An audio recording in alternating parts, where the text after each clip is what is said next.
अस्सलामुअलैकुम dear viewers. हमारा आज का टॉपिक है, क्या पानी में बाल गिरने से पानी नापाक हो जाता है या नहीं। ये एक सवाल है जिसमें एक भाई ने पूछा है, क्या बाल नापाक होते हैं और बालों की नोक पर जो सफ़ेद निशान होता है क्या वो नापाक होता है। अगर ये नापाक होते हैं तो इंसान के जिस्म से तो बहुत सारे बाल गिरते हैं, तो क्या ऐसी सूरत में अगर बाल पानी में गिर जाएं तो पानी नापाक होगा या नहीं। अगर उस पानी से गुस्ल या वज़ू करके नमाज पढ़ी जाए तो इसका क्या हुक्म है। देखिए भाइयों और बहनों, याद रखिए, इंसानी जिस्म के सारे बाल पाक हैं बशर्ते कि उन पर कोई नजासत न लगी हो।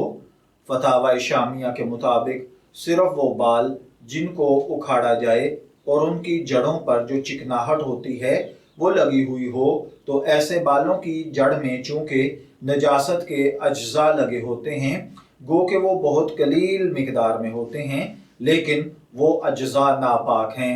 ताहम जब ऐसे बाल ज़्यादा मिकदार में हों जिनकी जड़ों में चिकनाहट हो, तो अगर वो चिकनाहट नाखून के मिकदार के बराबर या इससे ज़्यादा हो, फिर वो कलील पानी में गिरें तो वो पानी नापाक हो जाएगा। लेकिन अगर इस कदर जड़ों वाले बाल कसीर ना हो तो कलील पानी भी नापाक नहीं होगा।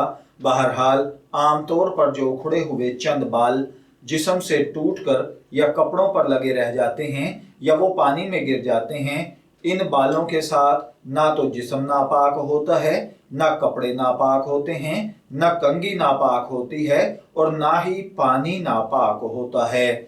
मैं दुआगो हूँ कि अल्लाह ताला हमें इन बातों को समझकर इनके मुताबिक अमल करने की तौफीक अता फरमाए। शब्बीर अहमद को इजाज़त दीजिए, फिर हाजिर होंगे किसी नए टॉपिक के साथ। तब तक के लिए अल्लाह हाफिज़।